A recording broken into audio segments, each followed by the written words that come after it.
Hello everyone and welcome back to my channel. I'm Shreya, your friendly orthodontist. Today's video, let me get comfortable. Today's video is on another very common question or myth that I get asked as an orthodontist is, are getting my teeth removed going to make me go blind or going to affect my eyes? Now, let's get into the depth of this. Now, this myth or question has been around for a very long time, and there are genuine reasons why this started off, so let's discuss this. Dentists usually just dismiss the statement or question as a myth because it has got a lot of explanation and to do, and it gets very difficult to educate the patient on the nerves and the anatomy of the facial structure. So we usually dismiss it as a myth. But let me tell you today what exactly and how exactly this question even came into existence. Orthodontic treatments do require removal of teeth, and these could be your upper two premolars, second premolars or first, lower premolars or all four premolars, single incisor. Removal of teeth could be required for decrowding or alignment of your teeth when there's too much of back and forth of your teeth. There's no place in your jaws. So usually a very common treatment choice of ours is extraction of the premolars, right?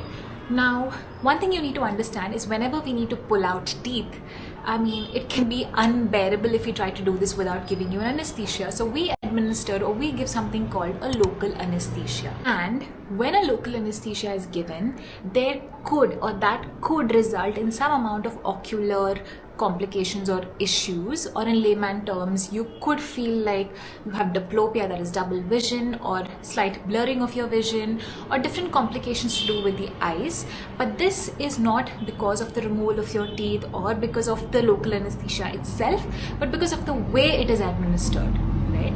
Let me explain that to you. Because giving an anesthesia or injection is always done before removing teeth, people or patients usually associate removing of teeth to do something, to have some connection with the problem in your eyes. In today's video, I will just give you an example and explain it in terms of your lower jaw, or what happens basically when we try to remove teeth from your lower jaw and how that can affect your eyes.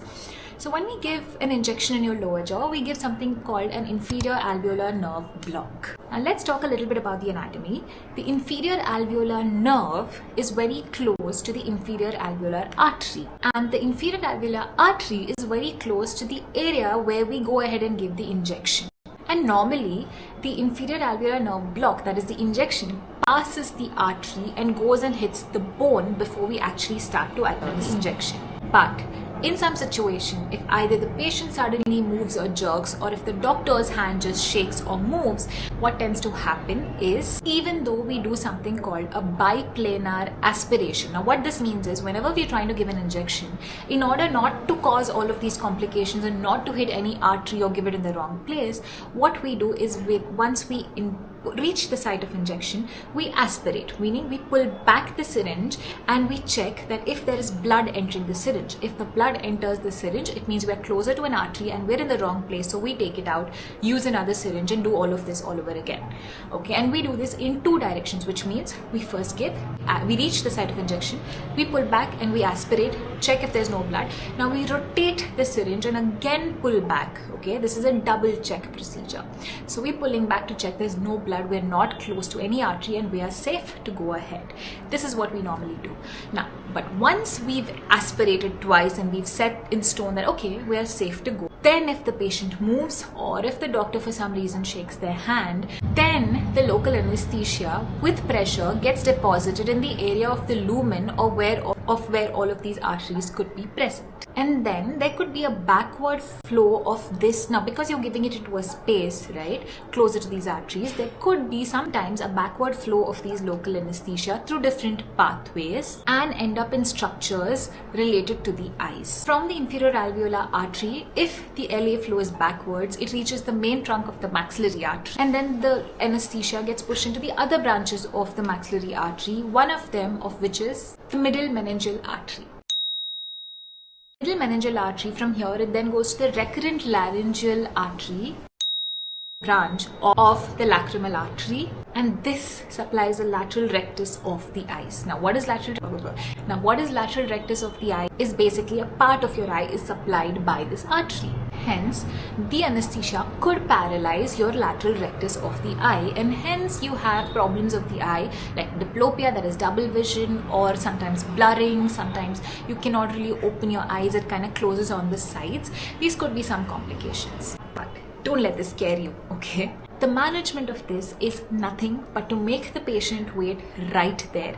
Take off the needle, let them relax, okay? Let them relax. This is a very transient or temporary complication. It's going to last as long as the anesthesia or the effect of the anesthesia lasts there, and after that you're good to go. It starts to get better, like just how, you know, once you give the anesthesia the whole portion gets numb, but after 2 to 3 hours you start to get back your sensation. Just like that, this complication tends to fade away. Just some things that the doctor needs to do right then: tell the patient, okay, that this is going to be temporary. Let them rest in the clinic. Make sure that the patient doesn't leave alone. They always have an attendant. They cannot drive like this. Give them some time, give them some explanation, and make them wait. Always send them home with an attender, and then do follow up with this patient after about 6 to 7 hours and check on them if everything is okay, and you're good to go, right? So now you get it. A lot of patients in the, before assume that as soon as you said I have to remove teeth, all of these complications happen with the eye. Thank God it got better after some time, but I'm not going to undergo this treatment. No, it was a complication of the local anesthesia and the way it was administered, not the anesthesia itself. So don't worry, it is a temporary complication. It is going to get better, and it's not going to be a forever thing. Like I said, it's the way it's administered. It could be that the patient sometimes, because of the pain, they suddenly jerk, and that jerk could cost you a lot. It is a temporary complication. It causes no permanent damage. There are, more studies. You could go read about it, explore more, but it was my duty to clear your myth. So go ahead, get your orthodontic treatment, and if they do suggest that you have to remove your teeth, then don't be scared, okay? It's not going to affect your eyes. Please do follow me for more myth busting and a lot more to do with orthodontics and to do with travel, because that's also something I love to do and explore places. Do subscribe, and if you have any questions, please leave them down in the comments below, and you can get in touch with me if you want to undergo an orthodontic treatment too, if you're anywhere in Bangalore. So see you.